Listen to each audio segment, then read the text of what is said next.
as we discuss quantities. We're going to look at the examples of how different elements in the software find their quantities and how we can reorganize that list of quantities in a material list and send it over to our quote generator software. Following the presentation, I'm going to open up the chat panel where you can type in questions that you might have about quantities, and I'll be able to answer those for you live here during the webcast. Following the presentation, I will be emailing you out a booklet so you can read about all the terms that I do cover and get some examples in the written literature that I do send you. So let's get started in understanding quantities. As you're drawing any of the elements in the software, they all have the capabilities of quantification. So if I click on a wall as an example, I'm going to go over to our catalog panel and I'll choose a 2x6 brick wall. And I'm just going to draw a simple building, just a nice square building here, so we can understand the quantities behind the walls themselves. So when I'm looking at these walls, they're more than just simple lines on the screen. We already know that they're 3D, so they have height to them. Because they have the widths in the drawing and the heights, they can use that data to quantify and find out the amount of different products that it needs to order when building these walls. I'm going to select a wall, and then from there I'm going to right-click, because right-clicking always reveals our options when we select an element, and I'm going to go to the properties. Every product has a quantity page, and this is where we outline how we're going to quantify that particular element. So under the quantity page, you can choose a number of different options. If you want it to show up in your material list a particular manufacturer or supplier, you can provide that information, and that can be added to your material report. And I'll show you how to add that information in if you want it to be part of your end goal of your quantity report. Here you'll also see the option for price. So you can add price into all the individual elements in the catalog. So all of your walls, all of your doors, all your windows can have an individual price here. But I'm going to show you today somewhere else that you can have it. If you're using our Construction Suite software, the Construction Suite software through Quote Generator can import a price list. And I'm going to show you how you can create an Excel spreadsheet of all your pricing and then bring that into Quote Generator, which is a much easier and clean way of being able to update your pricing and change it if you need to. But here, if you're not using our Construction Suite software and you don't have Quote Generator as part of your package, you can put individual pricing here as well. Underneath that, you'll see phase. And the phase is an important part when you're organizing your quantity list. So after we've drawn all our walls and all of our different elements into our building, we're going to get a complete list of everything that we need to order. To keep it organized, we have phases of construction. So when we're looking at the final list, it can break it all down into phases. So these products that we see over here to the right will all be organized in the wall framing phase. So we can easily find all the products that we're going to need when we're wall framing. There's another phase that's floor framing, roof construction. So you break it down into strategic phases, and then you can organize all the products into those phases so you know when you're going to need to order them. It's a great way of keeping that shopping list very organized for you. Underneath that, you see category, and again, it's another level of organization that you can bring to your material list.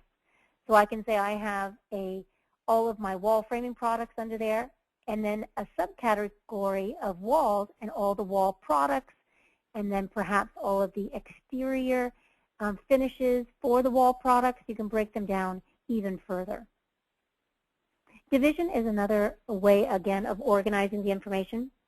We start off with the standard divisional numbers in our catalog, but you can go into any divisional number system that you want to. And again, it's just another way of organizing the data when you have that finished material report. And when we do look at a material report, I'll show you how it's using all of this information. Part number.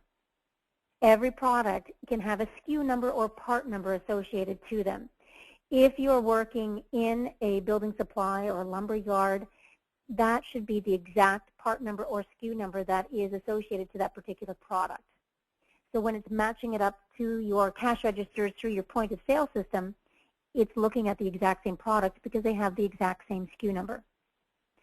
For those of you that aren't in a lumber yard or a building supply center and you're a builder, contractor, designer, you can put in whatever part number that you want, or you can match it up to your local building supply center that you use. So when it creates that bill of materials and you hand it over to your building supply store for ordering, they know it has the exact SKU number that you want as well. The next underneath that, we have alternate code.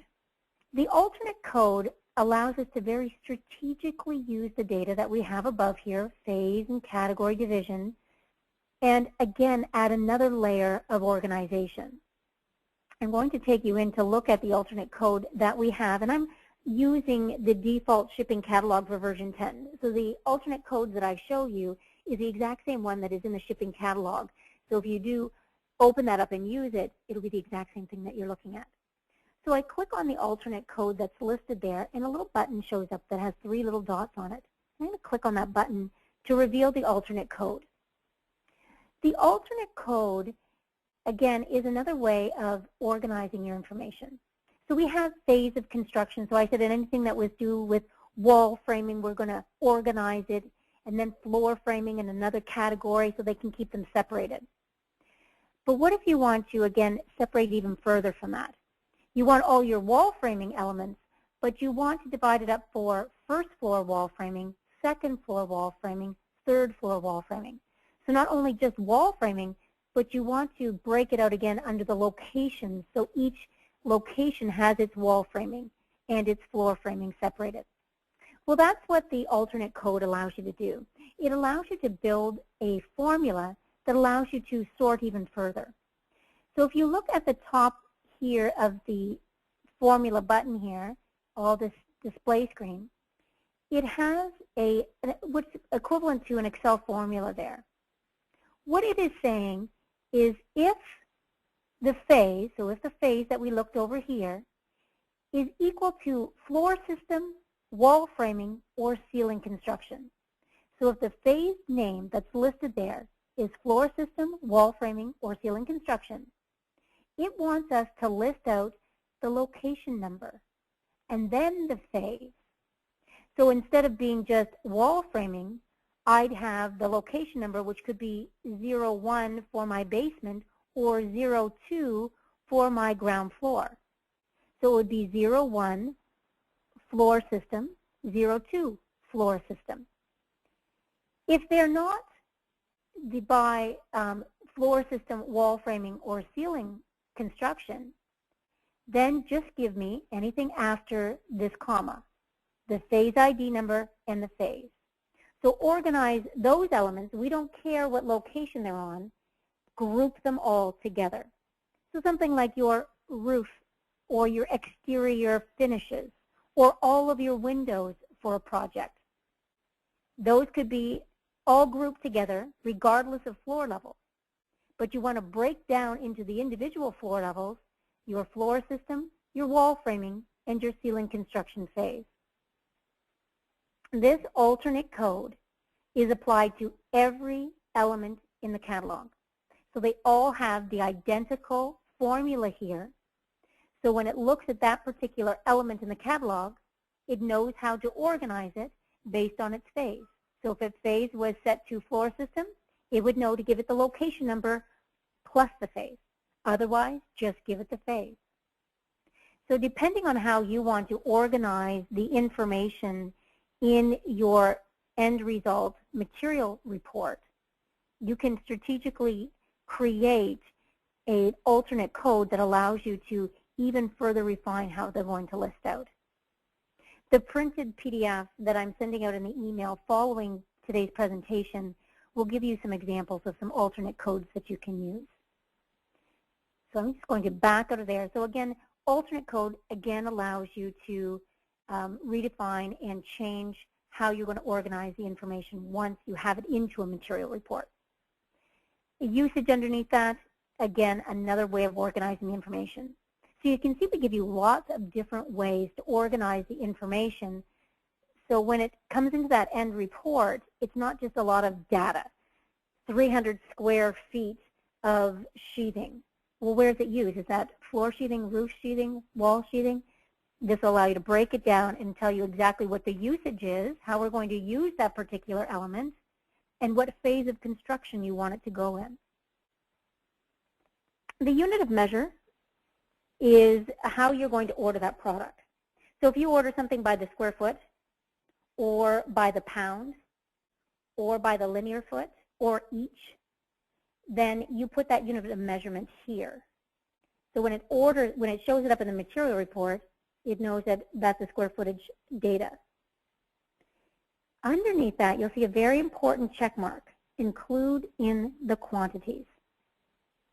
If this is unchecked, this whole element, this 2x6 brick veneer wall, will not appear in the material report. That's very handy when you're dealing with a renovation project. You want to show the existing walls in the floor plan so your client can visualize where the existing is and where the new project starts. But you don't want to re-quantify those walls. You're not rebuilding those walls. So you'd uncheck them so that they're not included in the quantities. Just the new construction is. Below that, you see an option to replace with assemblies. To the right of our screen are our assembled products that we want to order every time we draw this 2x6 brick wall. We've assembled all of these products together. They make up the 2x6 brick wall. So when it says replace with assemblies, that means this generic title at the top, 2x6 brick wall, will be replaced with all the assembled items that we have in that list. You don't order from a lumberyard a 2x6 brick wall. It really is just a group of elements. So we don't want to see 2x6 brick wall as a square footage of product in our end material report.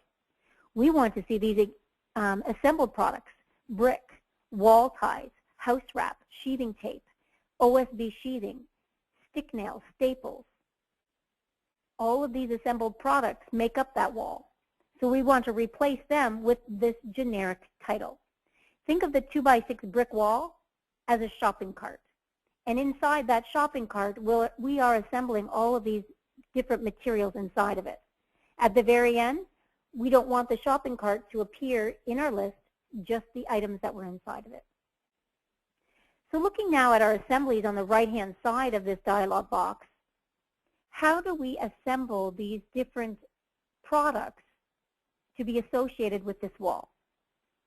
At the very top of this assemblies portion on the right-hand side, you see you have the ability to add. I can add a new assembly in, list it down with all the products that are already here.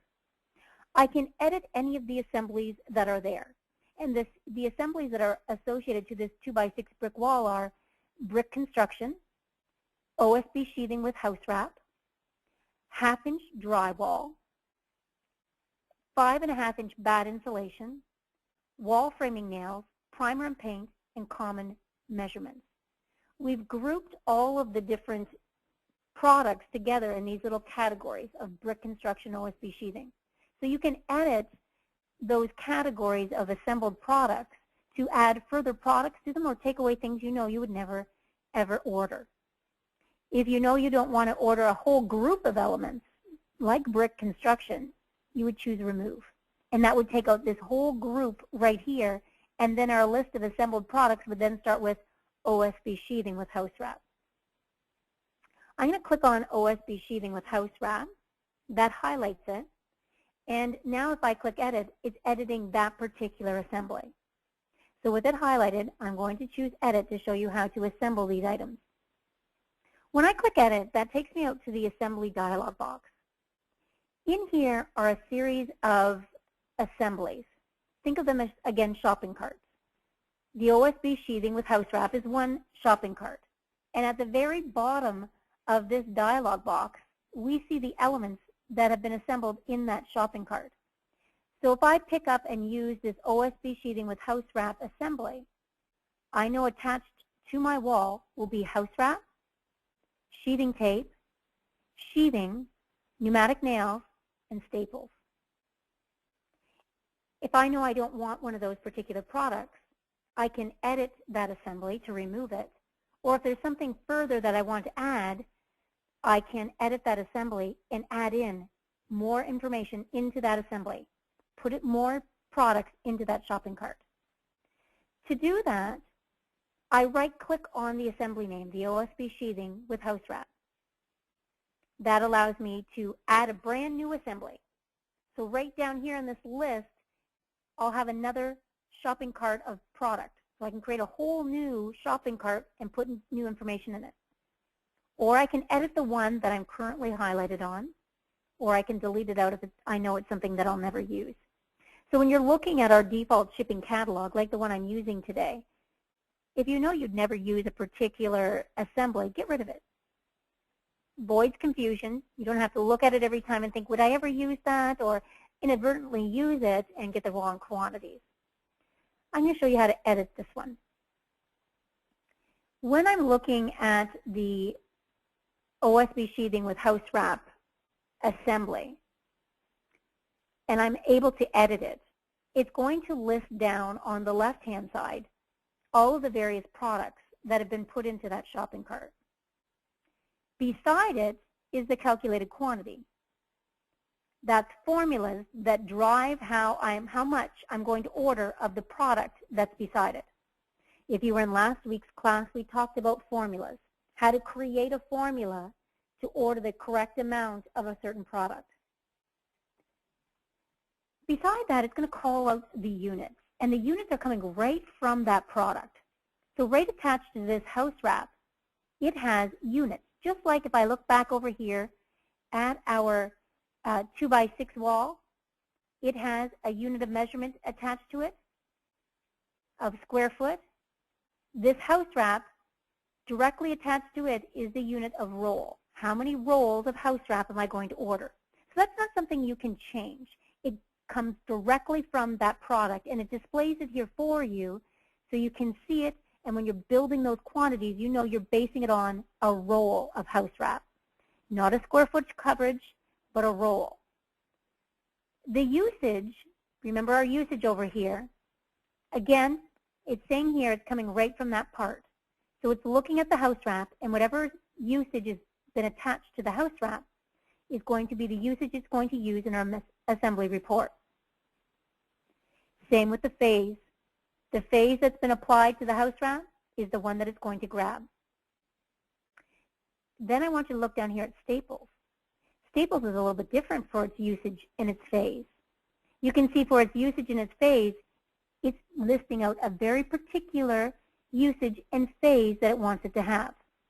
Staples. That's because staples is a very generic product.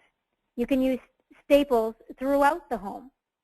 But for this particular usage, they want to list out that these staples are being used in the phase of the house wrap. And the usage are being used with the house wrap in the phase of exterior finishes. So when it goes to organize them, it's not putting them with other staples that may be used somewhere else. These are very specific that they're used in exterior finish with house wrap. So when it gets shipped out on site, that amount of staples, that many boxes of staples will go with it. I'm going to add a product in here so you can see how you can add products in. We'll do a calculated quantity of that and find out how it's going to pull over the units, the usage, and the phase, so you can see that happening as well. So I'm going to click on the Add button. That takes me out to our catalog. And a part of our catalog that you'll probably never noticed or looked at before because you're not actually drawing these elements is a group of elements called parts. Parts are non-graphical, meaning you can't draw them. We don't draw the deck screws. We don't draw the house wrap or the sheathing tape. But there certainly are products that we want to get quantity information from. So they're just a part. You'll never ever see them in a drawing. They have no appearance to them. All they have is a quantity page. So as an example, I'm going to scroll down here till we look at our exterior components. And I'm just going to add perhaps labor by the linear foot. Okay, labor by the linear foot, we can't draw labor by a linear foot. And it's under our exterior components, labor by the linear foot is a part. If I right-click on that, I'm going to edit that element so that you can see that a part only has a quantity page. We don't draw anything, there's no line work with it, it's just for quantity purposes. So here, looking at the quantity information of the labor, we can see that it has a part number, it has a phase, exterior finishes, the category is parts, there isn't a division number there, but you could associate one to it, and it has that same exact alternate code that's been attached to every other element in our catalog. So because this one is exterior finishes as our phase, our alt code is only going to list it by phase ID and phase. It's not going to list it by location as well. Labor by linear foot for exterior finishes is just going to be a total group sum for the entire building. The unit of measurement is by the linear foot. And yes, we do want to include it in the quantities. That's all there is to a part.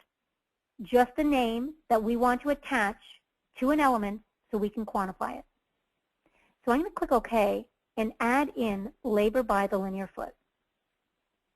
So when I want to add that to my OSB sheeting with house wrap assembly, I then have to think about a formula that'll tell me just how much labor I have by the linear foot.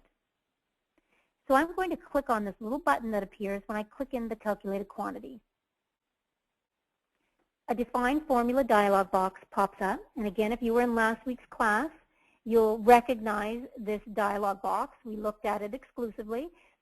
If you missed last week's class, we do put those up on our archive page, so you can watch it after viewing today's class, so you can understand a little bit more about formulas. So if we're looking at how much labor it has per the linear foot, then we need to get the length of the wall to start with. How long is the wall in total in our project? So the length of the wall. And if we knew that we wanted to put a labor rate to it, so if we knew that we needed 3 people per feet of wall, then I could say that I'm going to times that by 3. Length times 3. 3 people for every foot of wall. I know it's very large, but here's a formula that just we can use as an example. Down here at the bottom, I have to say that my length then is in feet. So for every foot of wall, I'm timesing it by 3 for my labor. And I click OK. And that's going to be my labor by linear foot. Length times 3. It's part of my formula, and you can see my labor brought over that its units are linear foot. The usage and the phase I'm getting from the part. So we remember that those were exterior finishes and that the usage was a part. So that's how it's going to organize itself when it gets into the material report. Let's exit out of here. Take a look at how this wall then is going to quantify and how we can see all of this coming together. It's going to cancel out of everything. I'm going to go up to Tools, Analyze, and Generate a Project Estimate. Tools, Analyze, Generate a Project Estimate. When I do that, it brings me up to our Project Estimate dialog box. I'm going to switch it to our quote generator template here. So I'm in the quote generator format, and I'm going to expand it out so we can see it across my entire screen.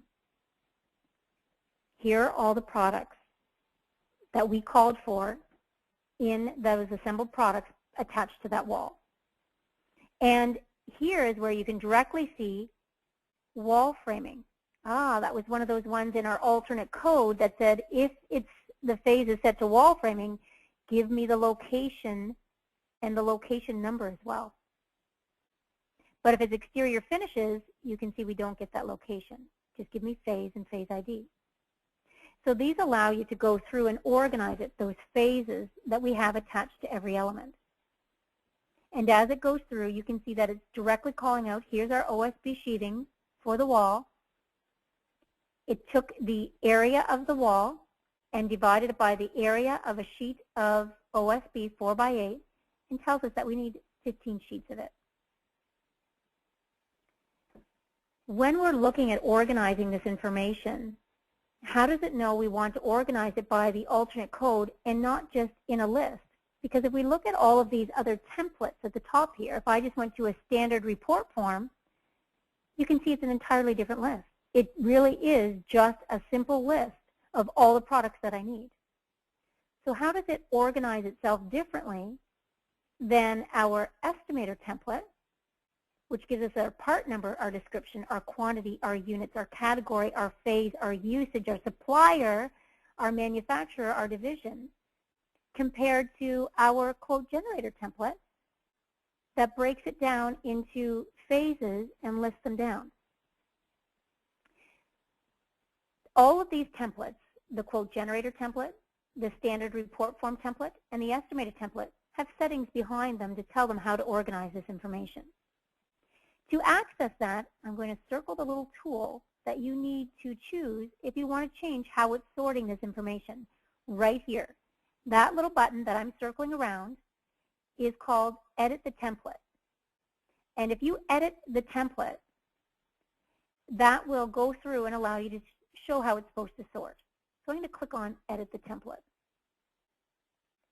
When I do that, it brings me into a Report Template dialog box that shows me all the settings that I want for this particular template. So here in the report template, it tells me that when it's finished creating this report, that it's going to actually save it as a text file. And if you're familiar with Excel, you know that you can bring a text file or a CSV file into Excel. So if I wanted to do any further editing with this, I could simply open it up in Excel. But a TXT file is exactly what our quote generator software also utilizes when we're sending over data. So I'll show you how that works, and it's saving it in that text file format. Below that, we'll see, I'm just going to skip down that middle section for a minute here, the report options, and I'm going to come right down to sort options. This is how it's sorting information. So when we had that standard report form, it only had one level of sort, just list all the products. Here with our quote generator template, it's telling me use that alternate code that sorted it by wall framing plus the location or just phase and phase ID number, and then sort it again by usage. So if I just move this dialog box down, you'll see that similar types of elements will be put in by their usage. So depending on what their usage is, are they blocking material? Are they framing members? Are they plate? Are they sheathing and stud? You can see that alphabetically it goes through and organizes them by their usage. So first it's going to organize them in their alternate code grouping, and then it's going to organize them in an alphabetical list based on their usage. You can add as many levels of sorting as you want, and by clicking on one of these arrows down, you can see all the different ways that you can sort. Recognize category, division, elements, location, part number, phase, usage. These are all of those different words that I pointed out to you that are attached to every element. Each one of them can have a different category. Each one of them can have a different division, phase, usage. So then you can strategically sort by those usages or phases to get the list in the exact order that you'd like it. When we're looking at the quantities as well, I'm going to shuffle over here to the right, you can see that we have this template element. And all of the different types of various types of elements that you can use in the software are listed. Appliances, cabinets, decking, all the way down to windows. What we further allow you to do is to say, in this template, I don't want to see any information pertaining to walls. So I'd empty out the little filter there so it becomes empty. And if I hit save, you can see that I don't have anything to do with walls, just interior doors and trims and wall framing. My list shortens. But if I come back and I tell it I really do want walls and hit save, they all appear again. So you can filter out and use different templates for different reasons. A good example of using that strategically is if you have to supply a report to various people. Perhaps you have a salesperson in your office that deals specifically with just windows. They order the windows, they specify the windows. You could have a template set up in here, description called window template, with everything turned off but windows. So when you have to supply that report to that salesperson, you just run this report template that filters out everything but windows and hand that off to them. But when you need, maybe for the person that does all of your decks, give them the deck report. Everything to do with decks is there. So this is a way of filtering out information very quickly and having templates set up there strategically so you just run the report that you need for that particular job. The next tab over in our report template information is how you can take all of the lumber attached to a report in a building itself and tell it how you want to cut those particular boards. If you wanted to calculate the total linear length only, so if I'm looking at a wall and I'm looking specifically at top plates of a wall and I've got 30 feet of wall, it's only going to tell me the total linear length of plate that I need. 30 feet of board is required. If I uncheck that, the next option down, cut down long members, comes into play. Well, I've got 30 feet of board, but I need to be able to cut that into shorter members because I'm not going to order a 30-foot board. I'm going to order 10-footers, 12-footers, 16-footers. So how many 16 feet boards do I need to order for a project? It'll cut down those long members into the ones that I want to order. Now, strategically, when you're cutting the boards, you could cut one piece from each purchase length. And it does that when it's ever possible. So if it's looking at, again, let's look at maybe a 24-foot long wall. It looks at that wall and knows that in the length of boards that you like to order, you've got 12-footers, 10-footers, 16-footers. So it's looking at that and saying, well, how can I do the least amount of cuts for a board? So when you're ordering it, you're just ordering and having to do the least amount of cuts. Well, it could say for that 24-foot length of wall, give me two 12-footers. Okay. Also with that, if you have a 5-foot, two 5-foot pieces of wall, and you're wondering how to order one bottom plate for both, it'll look at those 5-foot and 5-foot and say order a 10-footer. It won't order you a 12 because you'll have to do an additional cut. It'll try to do as least amount of cuts as possible. And when you're doing cuts, it will put all the similar length items types together. So items of the similar length will all come from the same product whenever possible. So again, trying to reduce the amount of cuts that you have. So this is how it's even thinking even further when you're drawing your elements of how it can save you board lengths and strategically order the correct boards for you for every project. The last tab here is our records. And in our records here, this is where it tells us what information we want to be displayed. So when we're looking at this quote generator template, it says I've got an indicator of a number 3 at the very top here for all my products. Then give me the part number, which it does.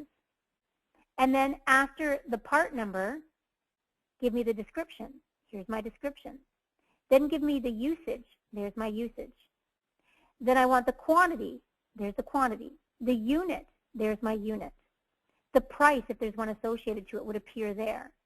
The category, and then the phase. So that's our alternate code being listed right out. 210 ground floor wall framing. And if I had any notes, it would put the notes in there as well. If I cancel out of here and come back up, and now I look at the estimator template as an example, you can see all the extra data that it's calling out. We've got part number, description, quantity, units, category, phase, usage, supplier.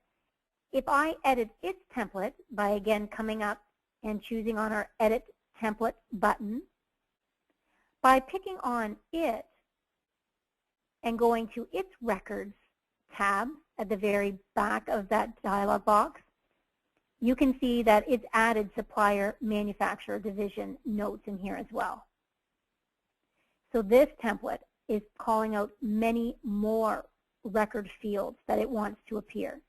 So depending on the information that you want to appear, you click on this Add button down here at the bottom to add more fields in here, or if you want to get rid of one, highlight it and hit Delete. Okay? And then you can add those in. If I look at one, you can click here beside category to see all of the different variables that you can have. Category, count, description, elements, the length, the location number. So depending on the reports that you need to supply, you can use all of these variables to your advantage. So you can create the report that you need, just like we did for this estimator report versus the quote generator versus our standard report form. All different types of templates and forms, reports, so that you can have the information organized the way that you need it. So now that we've looked at that quote generator report, I'm going to open up quote generator to show you how it takes that information and how you can add further information to it. To go into quote generator, you go to Tools, Analyze, and then you choose Generate Quote. So Tools, Analyze, Generate the Quote. Quote generator will start up, and the first thing that it usually tells you is that you bring over elements and bring them into quote generator, but there's zero price attached to them. That's something you should see every time because we do have zero pricing in the Envisioneer portion. We do all the pricing here in quote generator. So it starts into quote generator, and when I get in here, it again, very organized list of all of your various elements. There's your SKU number, your description, your quantity, your phase, your usage, all listed out here. What makes it unique out here in quote generator is a few different things. One is, the first thing I want to point out to you is this little button right here. This little button will allow us to take all of this information and nicely display it in different report styles so that we can hand those off to different people in our company, sales people that have to present it, or right to a client as a quote. So it puts it into a nice looking report where you can add your company logo at the top, just like I've added the Cadsoft one, and your address. Your customer name can be filled in, and then it takes all that data and it puts it into a nice looking report for you. And again, you can include and add in as much information here as you want. So if you don't particularly want to show in your quote the actual SKU number that you're going to use, you could eliminate that. So here in the quote, we're telling it what category it's in, the description of the product that we're going to be supplying, and the price, if we have pushed one through. That's what we supply our clients. If we want to go into another report, we can do this pull list, and this is a quantity list. So I could take this to the building supply or out into the yard itself and say, I need 16 12-footers 2x6s. I need 44 2x6s that are my pre-cut stud lengths of 92 5/8. I need almost 45 linear feet of MDF baseboard. So it really nicely puts them into an attractive looking report so it looks professional. You could hand that off, a nice professional report. Another strategic way of using quote generator is that you can import your data. I can import a CSV file here. You can see CSV file, and it's the same for importing the Cadsoft catalog. It comes in a CSV file, and that's where you're going to get your pricing from. So you can take your catalog out of Envisioneer, take it into Excel, and add in pricing, and then import it here into quote generator, and it will display your pricing. So you just have to go through Excel and add all the prices one time, and they're here. And then if you find the price increases for certain elements, all you have to do is update that CSV file out in Excel, change the price, re-import it, and it'll update the price here. So you're only managing one file, that Excel file of all your prices. You're not going into all the individual products in Envisioneer, opening them up, adding a price, closing it down, opening up the next one, doing a price. Quote generator, because we can import the CSV file that you've created in Excel, will allow you to import those products and bring in the pricing that's associated to them. Now, if I try to choose import product CSV file right now, it's going to come up with an error for me. It's going to tell me that I cannot update the database if existing quote contains products.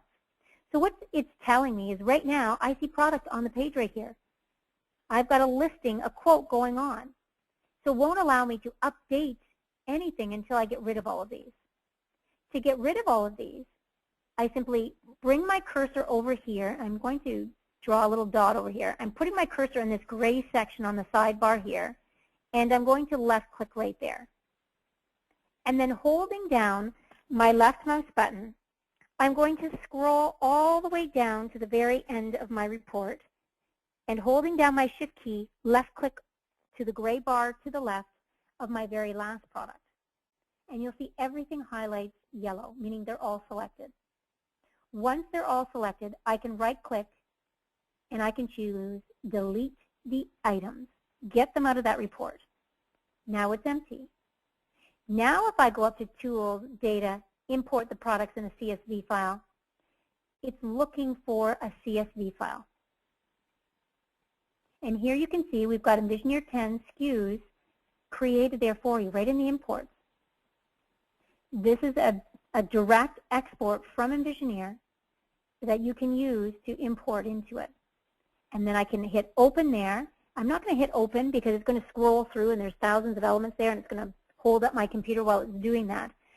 But just by hitting open there, it'll take that CSV file and it will bring all of the data that's associated to it right into the report here, and if I had pricing with it. So what I want to do right now is I want to open up Excel, and in Excel I'm going to show you how to bring in that CSV file.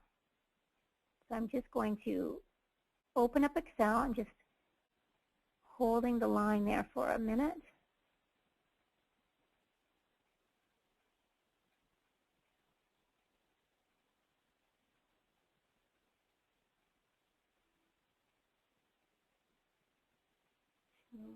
And I'm just going to bring in that exact same one so you can see where we get it from. So I'm going to go to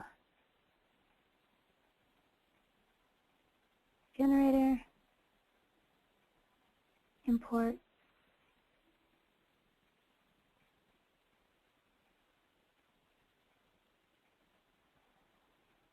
okay.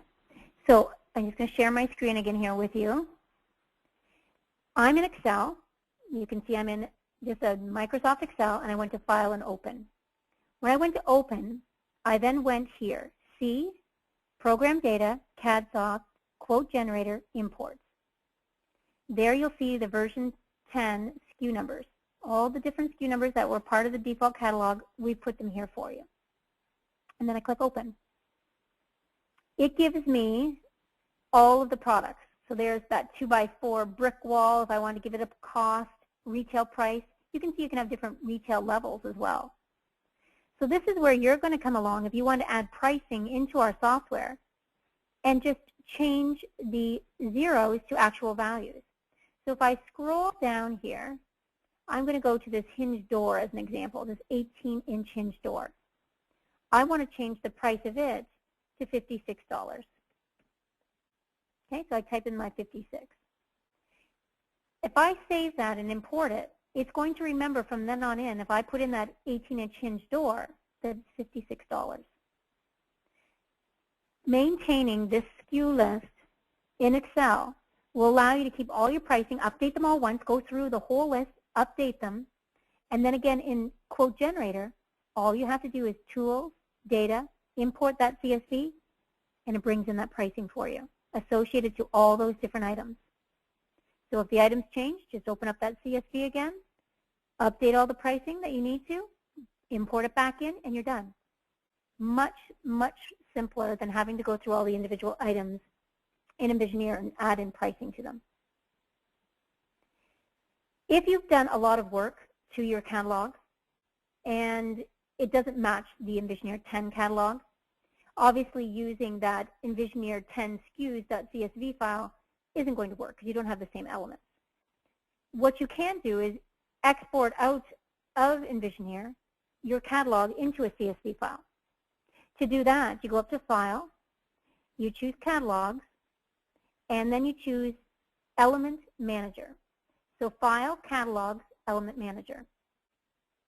Here in the Element Manager, this is where it lists out all of the various products that are in your catalog, right from your appliances all the way down to your windows, all in the list. To export that out, you come here to File at the very top of the dialog box and choose Export as a text file. I'll put it out onto my desktop. And you want to save it, this is the important step, as a CSV file. So save as type here at the bottom. Make sure you choose CSV file. And then you choose, give it a name. So I'm going to call this my catalog of products in Envisioneer. Okay, and I hit save.